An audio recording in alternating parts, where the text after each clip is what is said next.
After ko mag-ride kagabi, pagdating ko, napansin ko kasi medyo matamis yung smell ng motor ko. So, nagtaka na kaagad ako about sa coolant. Kasi may experience na ako about sa coolant dati na pag matamis talaga yung smell ng motor mo, there's something fishy about sa coolant. So, ayun, tiningnan ko yung coolant reservoir. Wala nga siyang coolant. Ibig sabihin nun, may something fishy talaga sa cooling system natin. Ang gawin natin ngayon, try natin i-diagnose kung anong issue. Pero ang good thing naman is wala pa namang overheat na nangyayari sa motor. So hanggang wala pang malaking issue nangyayari, agapan na kagad natin. So tara, samahan nyo ako, bili tayo ng coolant.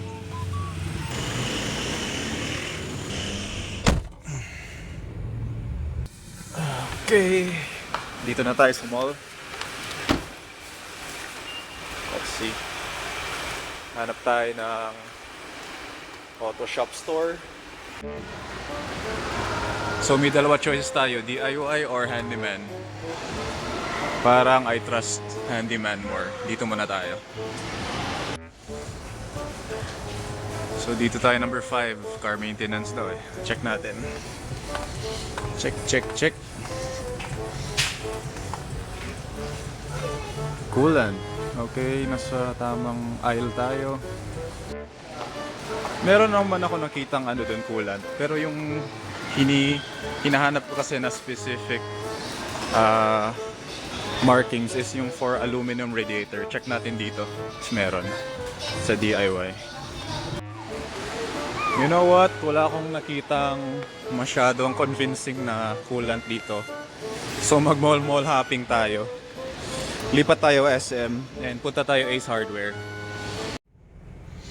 Grabe, nakita nyo ba yan? Sobrang init oh. Yung dito na tayo sa Ace Hardware. SMBF tayo ngayon. Sana meron na dito, pinaka-reliable na yan na hardware store. Eto, nabili nating coolant, Preston. Meron kasi siyang nakalagay dito na including aluminum. So yun lang naman hinahanap ko. Hopefully di sumabog yung motor natin ito. Okay, so we are back. Next step natin is tanggalin muna natin yung fairings. Syempre may helper tayo dito. Helper ba yan or sagabal sa work? Arlet! Help ka? Okay, so I successfully tanggal the fairings para ma-reveal natin yung radiator cap, tapos yung coolant reservoir dito sa gilid, which ayan, you can see wala nga siyang laman. Okay, before continuing, ito wala ka nang ginawa, hindi ka pa nagpapasaway ka pa, hindi ka na nga tumutulong, huwag kang dyan. Anyway, first check natin yung engine oil. Kasi isang isang pwedeng issue pag naglo-low yung coolant is sira yung gasket natin, head gasket. So ang nangyayari daw, yung coolant from the coolant passages nagsisip in siya sa engine, which results into cloudy engine oil. Pero as you can see, wala. Goods yung engine oil natin. And then second, i-check natin for leaks yung coolant. Check natin. I-check lang natin. Wala naman akong nakikita. So all good. So ang gagawin lang natin, i-top up natin tapos i-bleed. Ito, nabuksan na natin yung radiator pressure cap and good news, puno yung radiator niya with coolant.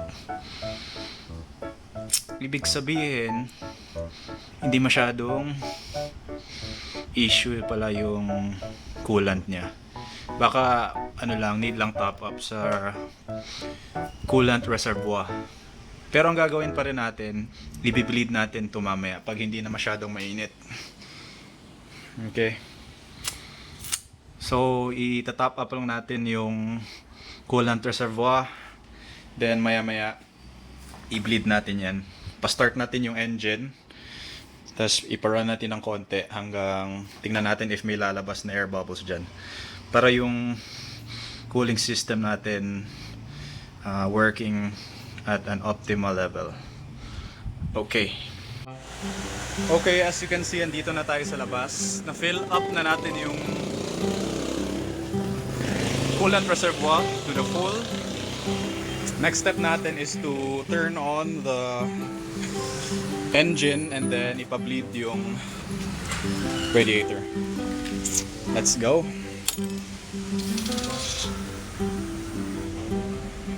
Ayan.